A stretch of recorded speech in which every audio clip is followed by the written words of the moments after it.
Guys, कैसे हैं आप सब। होप्स आप सब लोग बिल्कुल ठीक होंगे। जैसा कि आप लोग जानते हैं कि हमारा चैनल एजुकेशन की वीडियोस के हवाले से है। सो आज जो टॉपिक हमने इस वीडियो में डिस्कस करना है वो है हमारे पास कैथोड रे ऑसिलोस्कोप। सो ये हमारे पास फिजिक्स की क्लास 10th की बुक का चैप्टर नंबर 16 का टॉपिक नंबर 3 है, 16.3। अगर आप लोगों ने अभी तक हमारे चैनल को सब्सक्राइब नहीं किया तो विदाउट टाइम वेस्टिंग जल्दी से सब्सक्राइब कर लें। अब जो हमने टॉपिक पढ़ना है अब हम उसको स्टार्ट करते हैं। The cathode ray oscilloscope is an instrument. Cathode ray oscilloscope, जिसको हम CRO भी कहते हैं, ये एक ऐसा इंस्ट्रूमेंट है which is use to display the magnitudes of changing electric current और पोटेंशियल्स, जिसको हम यूज़ करते हैं डिस्प्ले करने के लिए मैग्नीट्यूड्स को, चेंजिंग इलेक्ट्रिक करंट और इलेक्ट्रिक पोटेंशियल्स के। ठीक है, the information is displayed on the screen of the cathode ray tube. इस इन्फॉर्मेशन को हम स्क्रीन पर डिस्प्ले करते हैं जो हमारे पास कैथोड रे ट्यूब की स्क्रीन होती है। This screen appears as the circular और रेक्टेंगुलर विंडो। इसको हम सर्कुलर या फिर रेक्टेंगुलर विंडो की फॉर्म में शो करते हैं, usually with a centimetre graph super impose on it, जिस पे बेसिकली एक सेंटीमीटर ग्राफ होता है जो हम इसके ऊपर इम्पोज कर देते हैं। फॉर एग्जांपल, मिसाल के तौर पर the picture tube on our TV set and the display terminal of most computers are cathode ray tubes. जो हमारे पास पिक्चर ट्यूब होती है TV सेट में और बहुत सी डिस्प्ले टर्मिनल्स होते हैं कंप्यूटर्स के, वो हमारे पास कैथोड रे ट्यूब्स होती हैं। ठीक है, ये हमारे पास उसकी डायग्राम आ गई कैथोड रे ऑसिलोस्कोप की। ठीक है, ये हमारे पास डायग्राम है full. The cathode ray oscilloscope consist of the following components. Cathode ray oscilloscope इन तमाम कंपोनेंट्स से मिलकर बनी होती है। ठीक है, इन कंपोनेंट्स में हमारे पास आ रहे हैं the electron gun with control grid. एक इलेक्ट्रॉन गन है जिसके एक कंट्रोल ग्रिड है साथ में। The deflecting plates and the fluorescent screen. ये इसके सारे कंपोनेंट्स आ रहे हैं हमारे पास। पहला है हमारे पास इलेक्ट्रॉन गन।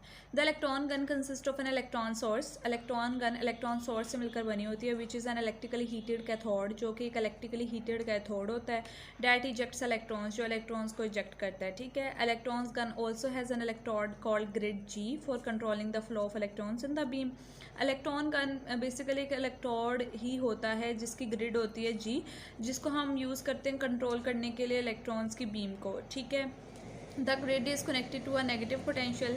जो ग्रिड है वो नेगेटिव पोटेंशियल से जो है वो कनेक्ट करते हैं। The more negative the potential, जितना ज़्यादा नेगेटिव पोटेंशियल होगा the electrons will be repelled by the grid, तो उतने ही इलेक्ट्रॉन जो है वो ग्रिड को रिपेल करेंगे। And hence fewer electrons will reach the anode and the screen, तो कम इलेक्ट्रॉन्स ही एनोड तक पहुंचेंगे और फिर स्क्रीन तक पहुंचेंगे।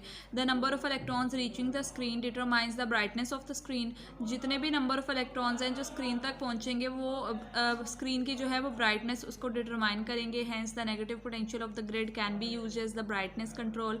जो हमारे पास नेगेटिव पोटेंशियल होगा ग्रिड का, उसको हम ब्राइटनेस कंट्रोल के लिए यूज़ कर सकते हैं। The anode is connected to the positive potential. Anode को हम पॉजिटिव पोटेंशियल से कनेक्ट कर देते हैं। Hence this is used to accelerate the electrons, और उसको हम यूज़ करते हैं फिर इलेक्ट्रॉन्स को एक्सेलरेट करने के लिए। The electrons are focused into a fine beam as they pass through the anode.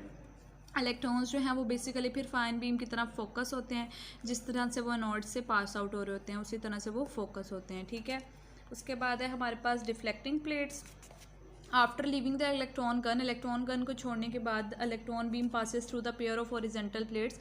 Electron beam horizontal plates के पेयर से पास करती है। Potential difference applied between these plates deflect the beam in the vertical plane. जो potential difference इन plates पे हम apply करते हैं वो वर्टिकल प्लेन में जो है बीम को डिफ्लेक्ट करता है। The pairs of the plates provide the Y axis और the vertical movement of the spot on the screen. जो हमारे पास प्लेट का पेयर है वो वाई एक्सिस पे या टर्मिनल पे जो है वो मूवमेंट अप्लाई करते हैं स्पॉट पे स्क्रीन की। सिमिलरली इसी तरह pair of vertical plates provides the x axis. जो हमारे पास वर्टिकल प्लेट्स का पेयर होता है वो एक्स एक्सिस पे हमें प्रोवाइड करता है, और horizontal movement of the spot on the screen, और हॉरिजॉन्टल मूवमेंट जो स्क्रीन के स्पॉट पर होती है उसको। सो होप सो आप लोगों को टॉपिक अच्छी तरह से समझ आ गया होगा। अपना बहुत ज़्यादा ख्याल रखें। अल्लाह हाफिज़।